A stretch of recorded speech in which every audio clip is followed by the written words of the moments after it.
حتى يسمع كلام الله. نو قرآن دا حقيقة الله، دا مخلوق ندي. قرآن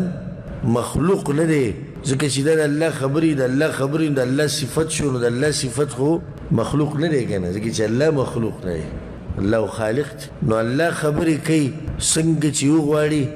په څه طریقه چې وغواړي کولی شي، کیفیت یې هغه ته معلوم دی. نو خبرې د هغه حقیقي دي. په دې کې د ګمراه فرقو والا قسم تاویلات کوي چې دا قرآن اکدم الله د جبریل نفس ته ورواچو، او دا قرآن د رسول سم نفس ته ورواچو، او دا معنی ده د هغه کلام، او دا داسې او دا داسې. دا خزعبلات، یو غرولي او بل غرولي. چې کله انسان عقل مقدم کی په څه باندې؟ په نقل باندې، یعنی په قرآن باندې او په حدیث باندې، په دلایلو باندې دی ګډوډ شي. دغه خلک څه وایي؟ هغوی دا په دې نه مني، وایي که موږ ووایو چې دا الله خبرې دی حقیقي، نو بیا خو الله دې شو لکه څنګه چې مخلوق دی. دې کې څه استعمال کو؟ عقل استعمال کو. حالانکه دا معنی ولا بدلول را بدلول، او ته چې دی چې دا خبرې کوي دی دا الله تشبیه ورکوي د مخلوق سره. هغه څنګه؟ هغه داسې اوس موږ وایو الله حقیقي خبرې کوي، خو کیفیت یې الله ته معلوم دی. موږ تشبیه ورکړه؟ نه ده ورکړې تشبیه، خو دی ورکوي. ورته ولې نه وایي چې الله حقیقي خبرې کوي؟ که زه ووایم نو بیا به د انسانانو په شان شي. مطلب دا چې دی دا مني، که زه ووایم چې الله خبرې کوي نو څنګه خبرې کوي؟ انسانانو په شان. نو ځکه د الله د قرآن معنی بدلې کړي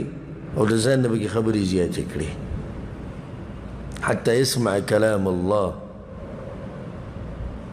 الله خبري کړي د موسی عليه السلام سره، وكلم الله موسى تكليما ولما جاء موسى لميقاتنا وكلمه ربه. راغ موسى عليه السلام مقرر وقت پاره، الله وكلمه ربه ما سره خبري وکړه. هذه ظالمانو د تاویلات دي بدعتیانو ده. قرآن کې دا راځي کنه چې د ونې د طرف نه آواز وشو موسی علیه السلام. سورة القصص کې به راشي، نو دا آواز د الله د طرف نه نه و شوی،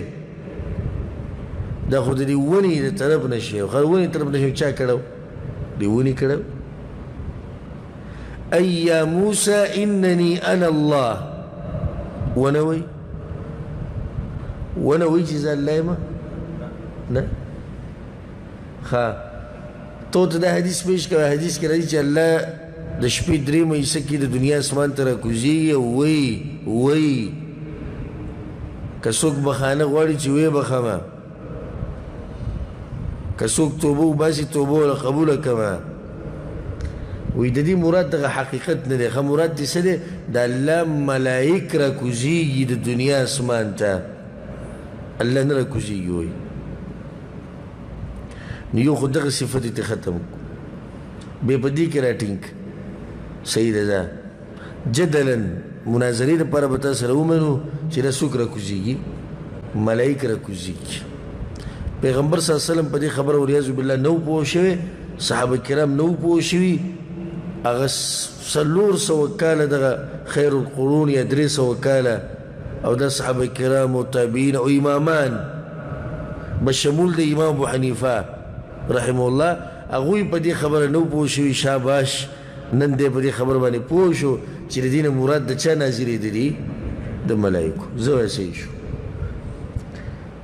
دا خبره بیا وایي ملایک کوي چې څوک بخانه غواړي چې موږ یې وبخو. دا خبره ملایک کوي چې څوک توبه وباسي نو چې زه له توبه قبوله کړم. نو دی به ټوکې راوالي په اوږه به راوالي چې مړه تاسو سره خبرې نه کېږي. وابیانو بې ادبو سړی یو څه وي تاسو بل طرف ته واوړئ. موږ خبره دا کوله چې الله نه راکوزېږي، ملایک راکوزېږي. ته دلته دا خبره ملایک کوي که الله یې کوي؟ نو چې په دې کې د راټینګ کړو د سره به بله لار نشته. دا ځکه شیخ الاسلام ابن تیمیه رحمه الله دا قانون ذکر کړی، د هغوی په دلایلو کې رانیسي. په کوم دلیل کې به رانیسي؟ هم د هغه په دې دلیل کې به رانیسي. په دې باندې واپس راځي خو دې پرې نه پوهېږي، قمقل یې د بدعتي قمقل دی. نه دی اوس دا خبره وکړي وایي نه دا ملایک راکوزېږي، اوس په دې کې راټینګ کړي همدغه کې راټینګي وایي صحیح شو ډېره زبردسته خبره دې وکړه ملایک دا وایي چې څوک ګناهونه بخانه غواړي چې زموږ ګناه وبخو ملایک ګناهونه بخي ملایک توبې قبلې دې بیا راټینګ شو دغه ځای کې نو حتی يسمع کلام الله دا حقیقي خبرې دي الله کړي دي الله یې کوي د قیامت په ورځ به یې کوي او من کې به یې د هر چا سره کوي حدیث کې دا راځي په تاسو کې د هر سړي سره قیامت په ورځ به الله خبرې کوي ډایرکټ لیس بینه و بین ربه ترجمان یا ترجمان په منځ کې به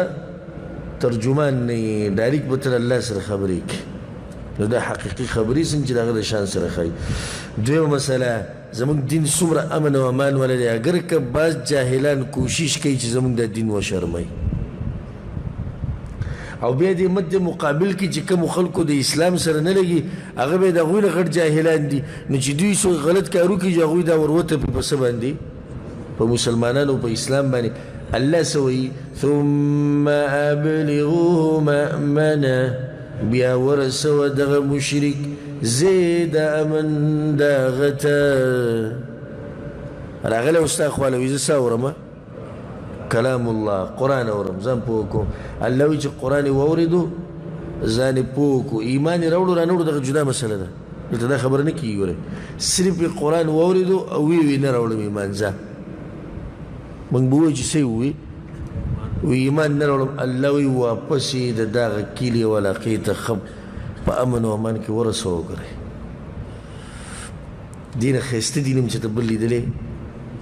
چې یو سړي له خو اول ټیم ورکړه الله وایي راغی تا پسې وایي ما له ټیم راکړه زه ستاسو دې جومات ته راځم قرآن اورم درسونه اورم زه هم پوه کوم صحیح ده راشه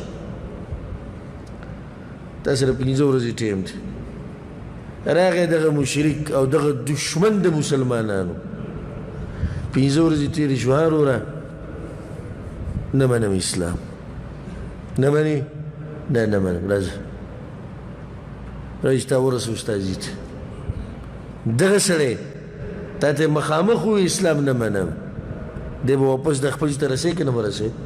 رسې به ولې به یې رسې ذلك بأنهم قوم لا يعلمون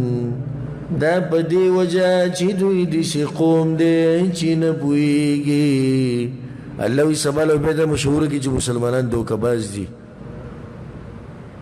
پوهېږي نه دا خلک نو سبا له به بیا تاسو باندې د څه ټاپه ولګوئ د خیانت د غدر د دوکې د دا مشرک چې د کوم ځای نه راوستی دی هغه ځای ته یې واپس روغ بوزه اسلام دین د وفا دی د لوزونو د خیال ساتلو دی صحیح ده سړی دشمن دی زمونږ دشمن دی د الله دشمن دی د پیغمبر خدای خدا مطلب نه چې کوم ځای کې میلاوي خرابتي وباسه په دین باندې ځان پوه کول غواړي او دا جذباتي دین نه دی جذباتي دا نقصان ورکوي اکثر په دې ځوانانو کې کم دیني جذباتي اوس که دا مسله دي بغیر د قرآن نه بیانه کړه لکه قرآن بند که او داسې ووایه بیان کې داسې ووایه وایي که چېرته مشرک سره لوز وشي ته به قرآن واورې او هغه ته ته ووایي چې زه یې نه منم بیا به مې روغ رمټ واپس ورسې ګوره ورته ګوره مرتد ته وایي چې روغ به واپس ورسې د ده به ورسره محبت وي که نه ځکه وایي چې روغ به یې ورسې دی وایي زموږ په مخ کې چې زه نه منم قرآن زموږ ورته دا وینه خوټ کېږي او دی وایي روغ به یې واپس ورسې دا اوس د دین نه غریبانان نه دي خبره جاهلان دي نو ځان خبر کوي د دین نه او دغه جذباتي دین دا د چغو چغارو دین دا د مظاهرو دین دا د روډونو ته د راوتو دین دا قسمه قصې پرېږدئ دین هغه دین وګورئ هغه دین وګورئ کوم چې قرآن او حدیث کې درنه پروت دی د سلفو منهج د صحابه کرامو منهج د تابعینو منهج د امامانو منهج چې د هغوی څه منهج او آیا هغوی داسې جذباتیانو دا د هغوی کارونه و داسې خو هغوی نه دي کړي نورې مسلې دي که روانې تاسو واورئ نو ځان پوه کړئ د هغې نه بعد بیا هسې اقدام اوچتی وکړه. ولې که ستا د لاسه چېرته معمولي غلط کار وشو نو د اسلام دشمنان دا موقع دا نه ضایع کوي. دې مخکې ورځو کې چې ته په کراچۍ کې یو مفتي دی او غټ مفتي دی هر مکتب فکر سره چې تعلق ساتي خو هغه خپل دغه خو مفتي دی او چې ته د قرآن درس کې پای کې څه خبره به کړي د ځوانانو د دوی د عاداتو نن سبا چې د ځوانان کم عادات کوي کم ناروا کارونه کوي نو په هغې کې به دومره تفصیل سره ورغلی دی او خنده یې ترې جوړه کړې ده او د قرآن په مخ کې او زنانې یادې کړي ده او دغه یادې کړي اوس صحیح ده ما دا سوچ کوم چې د مولانا صاحب او د مفتي صاحب دا خبرې حقیقت دی څه دی حقیقت دی خو طریقې غلطه ده بیانولو دی صرف په دې کې خطا شوی نو دا خبرې څه دي حقیقت هغه ویډیو خو بس لګېدو د دغه بېدینو په لاس باندې بیا خو به هغوی دې ته نه ګوري چې دا کم مکتب فکر سره تعلق ساتي هغه خو دې سره په تا باندې لیبل د اسلام لګېدلی دی که نه بس دغه پوره ده واورئ مدرسو کې څه ښویه کېږي واورئ جوماتونو کې څه ښویه کېږي واورئ مفتیان څه وایي واورئ علما څه وایي او دا درس جوړ دی وروره دا ویډیو شیر کېږي لکه وی خطا شو غلطي ترې وشو ها بیا نه په دې نه ماف کوي حالانکه دا خبرې چې هغې کومې کړي دا حقیقت دی دې سره زه اتفاق کوم چې نن سبا